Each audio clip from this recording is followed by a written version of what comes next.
our hard-earned freedom and denigrates our Bill of Rights as enshrined in our much-lauded and internationally acclaimed non-racial, non-sexist and democratic Constitution. Crime has become the biggest threat to our freedoms and rights and a danger to national security and sovereignty. The social fabric of our society is slowly being eroded due to criminality and blatant disregard of the law. Hence, we have come to the conclusion that society is under siege and we must mobilize communities to fight crime. Our harsh approach to criminality is informed by existing material conditions that compromise the safety and security of our country and its citizenry. We mean it when we pronounce that it is going to be business unusual in our sector as we escalate our campaign of zero tolerance to crime. We are revisiting the National Crime Prevention Strategy and its 4 pillars. 1, strengthening the criminal justice system. 2, reduce crime through environmental design. 3, introduce initiatives that induce public values and education. 4, combating transnational crime. In order to give practical effect to the President's marching orders and in our endeavor to translate government's declaration of crime as one of the 5 apex priorities, we have been engaged in an ongoing consultations with internal and external stakeholders to share perspectives and to develop a common approach to crime prevention. We are beginning to coalesce on a range of fundamental principles and approaches, and we will consolidate on this basis going forward. We appreciate the warm reception we receive from our internal and external stakeholders, including our partners, the trade unions, since we took on the reins of the Ministry for Police. We extend an open invitation to all men and women of goodwill to join hands with us in the fight against crime. In order to respond to the immediate task at hand which the agency deserves, the Ministry of Police convened a strategic planning session on the 23rd of the 24th April 2017. You might ask yourself, who's the gentleman next to me? Is he my bodyguard or whatever? I'm sure it's the first time you see him. He is the Secretary of Police in our department. The strategic planning session comprised of the Ministry, the South African Police Service, and the Civilian Secretariat for Police Service. In the main, the strategic planning session was convened with a view to translate our mandate into practice. We converged as we did in order to quicken the tempo of empowering the men and women in blue in the escalation of the war against crime. The theme of our session was Society Under Siege, Mobilizing Communities to Action. Struck a deep chord that will galvanize all sectors into action. The Strat Plan was convened with the following objectives. Chief among the objectives of the Strat Plan was the provision of a rougher exposition of the structure, architecture, and human resource capacity of the Secretariat. Central to the deliberation of the Strat Plan was the appraisal of the sector on the Ministry's perspective on crime prevention and future of policing in South Africa. The session presented an opportunity to the Minister and Deputy Minister to receive a series of detailed briefings from the Civilian Secretariat for Police on the status of policing in South Africa, and a comprehensive presentation from SAPS on the back-to-basics approach to policing and related topics. The sector charted a way forward on the basis of the presentations and developed a Strat program of action for implementation of the over the next 2 years. The 2 interrelated interventions are informed by the following principles and values: sector convergence and deepening the understanding of the key priorities on what is to be done. Alignment of sector activities with the policing environment into an omnibus strat plan, drawing from all human and material resource to boost the morale of the South African Police Service, boosting the morale of the police, inspire hope in society, instill fear in the criminals as our mantra, promoting ethical and moral leadership at all levels and spheres in our society, underscoring the need for prudent and efficient utilization of resources within the system. Our Constitution states that Minister of Police is responsible for policing and the development of national policy that will direct the National Commissioner of SAPS to manage and control the police service. In terms of the Civilian Secretariat for Police Act, the Civilian Secretary for Police must present legislation as directed by the Minister in Parliament. The CSPS is charged with the responsibility of providing advice to the Minister of Police. Our policing environment is further impacted upon by the National Development Plan as the strategic framework for government planning towards attaining Vision 2030. The NDP intent is to impact upon the landscape of policing in that the NDP reaffirms the need for police service that forms part of an integrated criminal justice and that is demilitarized, professional, and community-centric. To realize the imperatives of the NDP and to keep up to the changing policing landscape, it became important to review the 1998 White Paper on Safety and Security. The culmination of this review resulted in the adoption of the 2016 White Paper on Policing and 2016 White Paper on Safety and Security. I will be signing more policies that are at an advanced stage of finalization in the current financial year, which will require flawless implementation by SAPS and other stakeholders. The policy on improving the quality and functioning of SAPS detective services has been developed and provides guidelines for the SAPS in reviewing and aligning its operations, strategies, and instructions, leading to improved criminal investigations. A policy on the investigation and management of serial rape and serial murder was developed.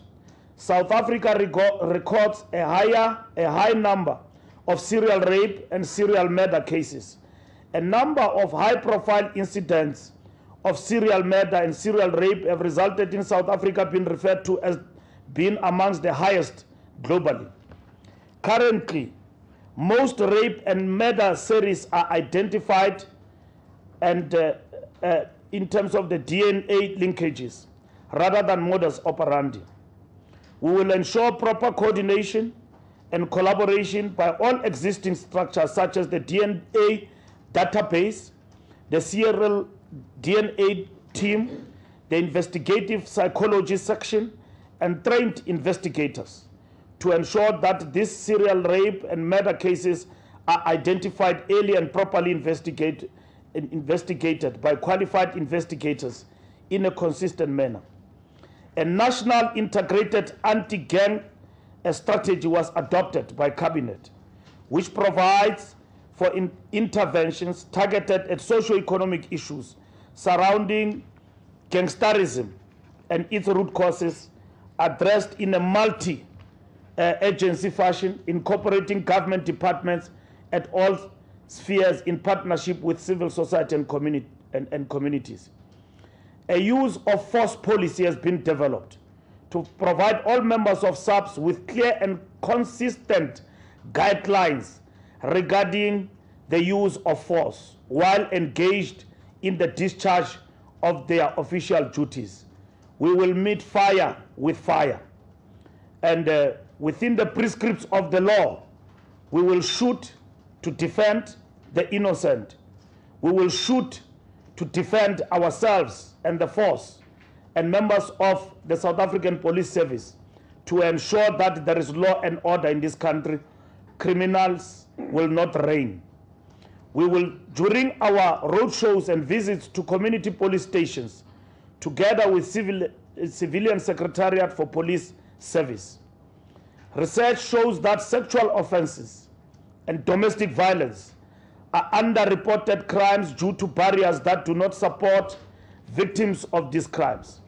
Some of the reasons provided as to the underreporting include victims' perceptions that they will be badly treated by SAPS members and other officials working in the criminal justice system, and the belief that nothing will come of reporting to the police, among others.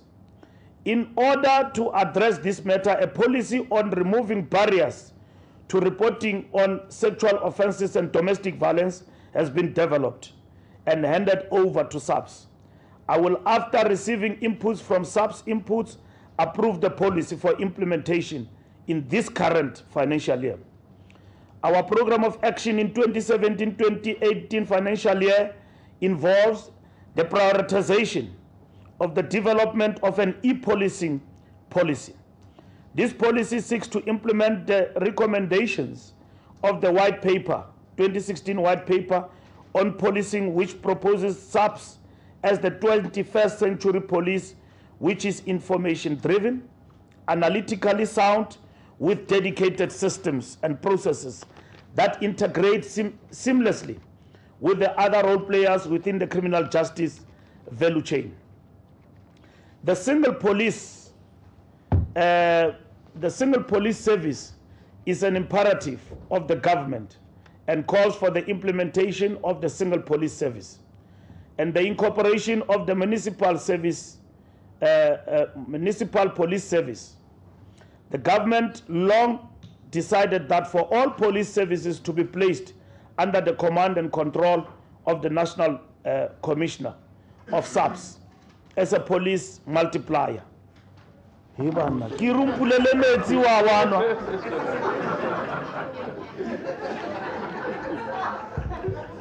na re bereka yo amu bana batho ba modimo hibana. A draft discussion document on the single police service has been developed and addresses the following: establishment of uniform criteria for the approval of the establishment of municipal police service and to review and assess the status quo. Establishment of uniform training standards and ensuring compliance thereof. Establishment of a uniform disciplinary framework, code of conduct, and standing orders.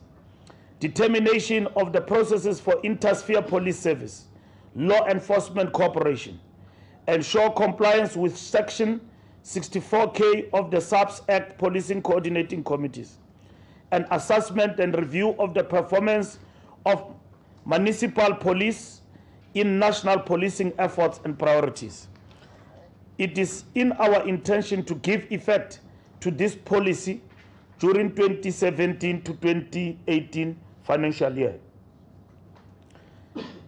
The 2016 White Paper on Safety and Security seeks to promote an integrated approach to safety and security and to facilitate the objectives outlined in the NDP in terms of building safer communities. The primary objective of this policy is to provide an overarching framework for safety, crime and violence prevention in order to facilitate synergy and alignment of other government policies on safety and security. The 2016 White Paper on Policing seeks to support the NDP's vision of professional, demilitarized, highly skilled police service that is efficient, effective, accountable, human rights-based, and respected by all. The following pieces of legislation have been prioritized as part of my program of action in the period 2017 to 2019. The bills to be tabled in Parliament for 2017 will include the following: the Critical Infrastructure Protection Bill, which seeks to repeal the National Key Points Act that deals with protection of National Key Points Act. The bill provides for the legal framework for the declaration and protection of critical infrastructure, currently referred to as national key points, under the authority of the minister, with the advice and recommendations of a council that is appointed by the minister. The Firearms Control Act provides the legal framework for the registration and control of firearms. The Firearms Control Amendment Bill seeks to strengthen the Act and to respond to key policy proposals. The Independent Police Investigative Directorate, IPID Act, will also be tabled during the 2017. I'm reviewing the bill and will, after our consideration, process it for government approval by end of October 2017. The Animal Movement and Animal Products Bill will also be tabled. The South African Police Service Amendment Bill, which seeks to enhance the South African Police Service Act and to align it with the Constitution of the Republic. The Protection of Constitutional Democracy and Terrorist-Related Matters Amendment Bill will also be tabled. To address the above, senior management of SAPS identified the need for the introduction of the back-to-basics approach to policing. This approach focuses on every member of SAPS reverting to the established regulatory framework, or simply put, doing right things right every time, supplemented by division management intervention, whose role is to assess and fix the identified problem areas. In support of the back-to-basics approach, the following priorities form part of our program of action. 1. Demilitarization of the SAPS has been identified as one of the priorities to ensure that people are and feel safe in the National Development Plan. Following the Marikana tragedy, the Commission of Inquiry amplified the urgency of addressing this matter as part of its recommendation. A research that was conducted by the Civilian Secretariat focused on only 2 units of SAPS, i.e. the Public Order Policing POP and the Tactical Response Team. The key recommendation of the research must be implemented in order to address the perception of a militarized SAPS. These are: ensure that specialized units trained in medium to high risk operation do not get involved in frontline policing. Ensure that SAPS visible policing, VISPOL, is strengthened and sufficiently resourced to deal with citizens and not use the TRT to augment capacity. We will use the TRT to deal with dangerous criminals. Those who rob, that you see are doing all dangerous things. We will meet them head on in terms of our specialized units. Part of our program of action is expediting the implementation of the presidential project on recommendations of the panel of experts established to give effect to the Firearms Commission recommendations. The Firearms Commission of Inquiry was set up to principally address issues pertaining to the policing of public unrest as a result of the Marikana incidents, and transcends concerns surrounding the public order police unit. Of consequence was the reported failure of SAPS to provide high-quality leadership, follow established command and control protocols, adhere to human rights principles, and conduct policing within a framework, within a democratic framework. The visibility of police in the communities contributes towards the deterrent of crime. Currently, on average, the proportion of SAPS members at police stations who are involved in frontline activities totals 43%. This means that 57% of SAPS members are employed in administrative and supervisory positions. It is my intention to move swiftly in shifting of administrative responsibilities from SAPS members to employees appointed as per the Public Service Administration Act.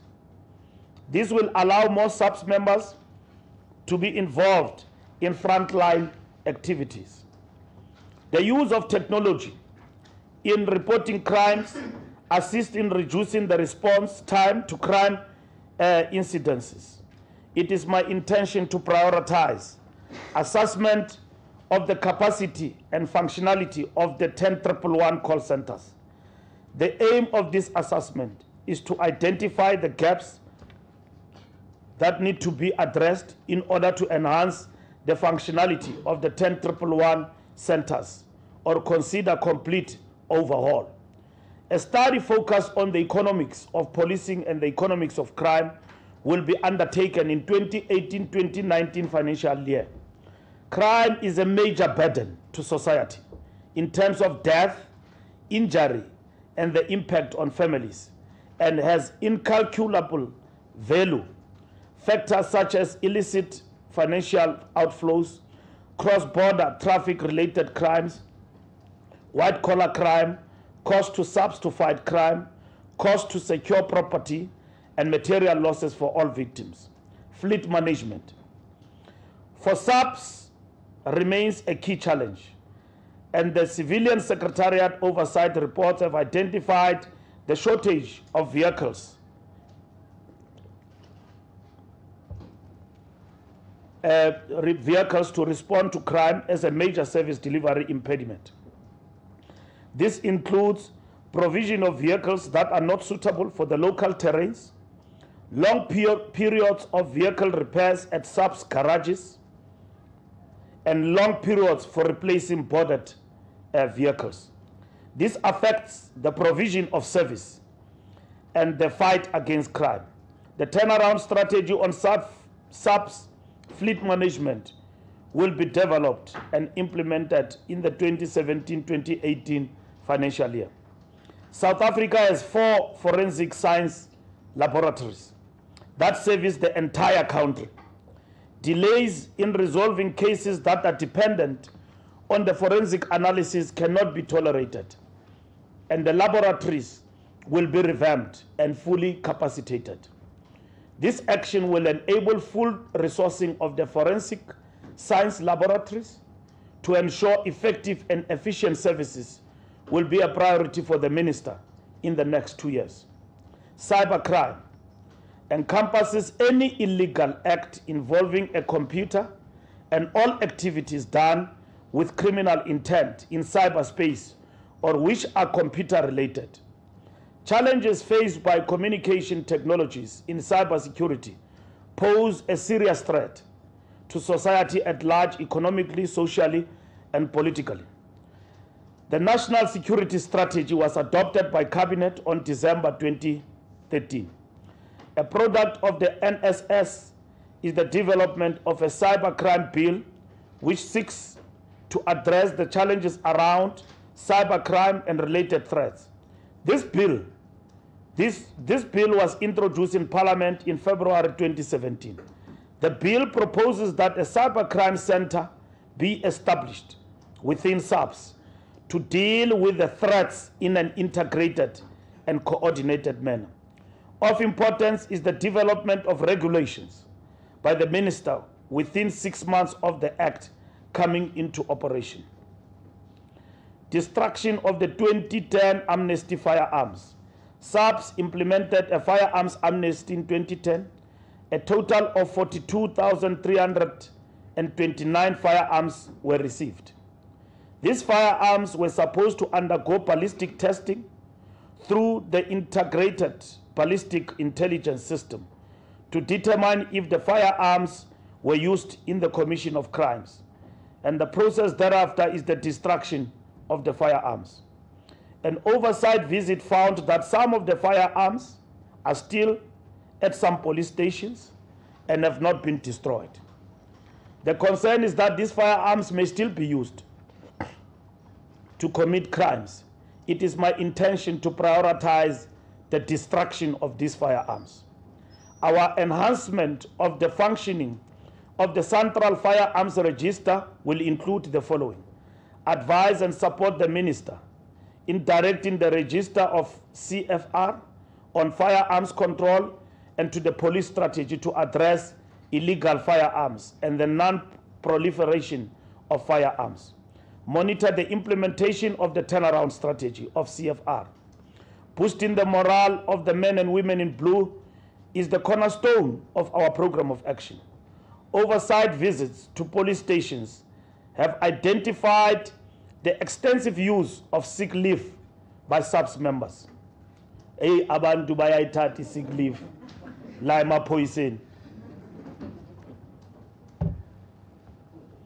This raises questions about the health and welfare of SAPS members and points to a need for health and welfare programs to service members. No mkhaba anymore. You can't be a policeman and have a big tummy. That is unacceptable. So it must be chest out. It must not be stomach out. So policemen and women in blue must be fit to the latter. That starts first with the minister himself to deal with Operation Nomcab. Although chaplains and social workers are situated at the cluster level, psychologists are only found at the national and provincial levels. As part of improving the working conditions and thus boosting the morale of SAPS members, a fully resourced employee health and wellness programs will be established at cluster level. Crime prevention is a key imperative in the fight against crime. For us to succeed in this regard, we need a comprehensive partnership strategy to mobilize all role players and stakeholders to strengthen service delivery by the police service to ensure the safety and security of communities.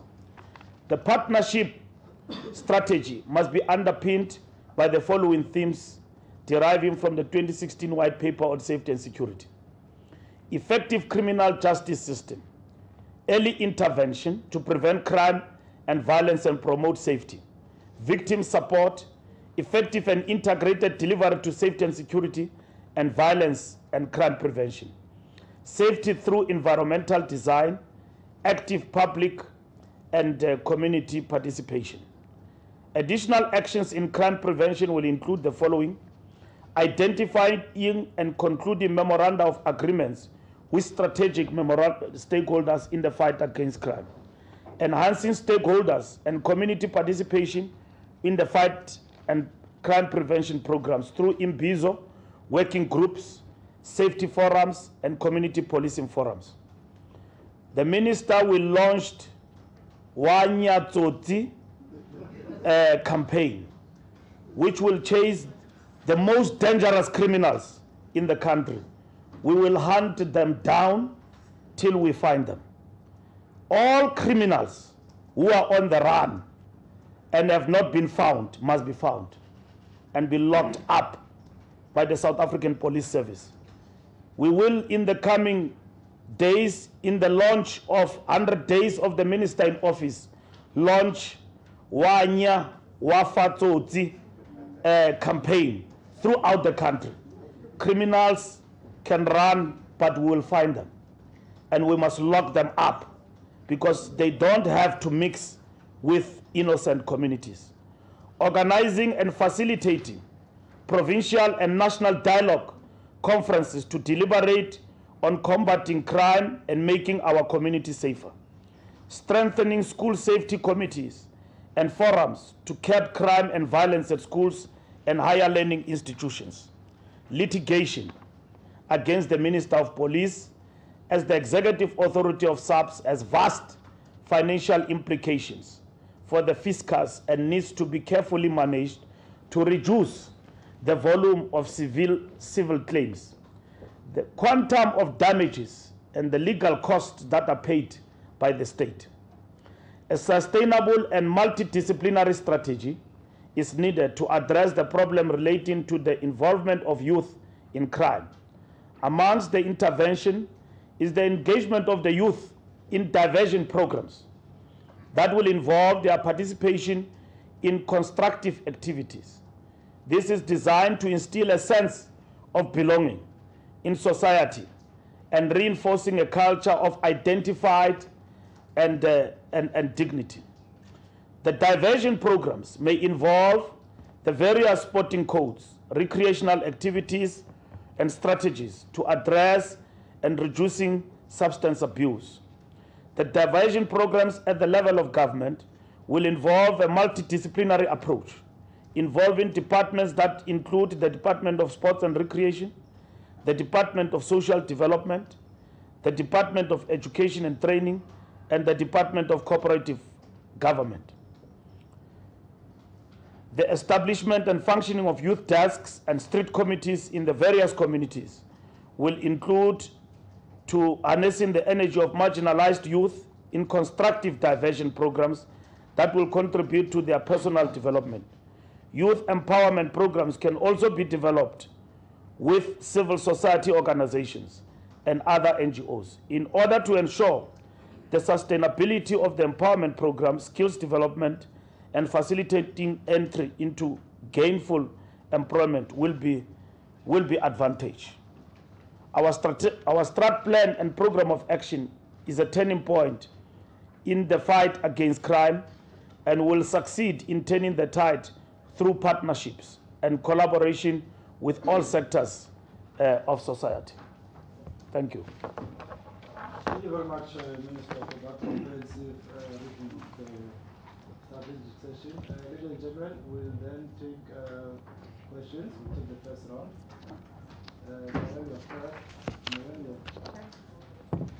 She's first, you second, and then third. We'll ask the first one.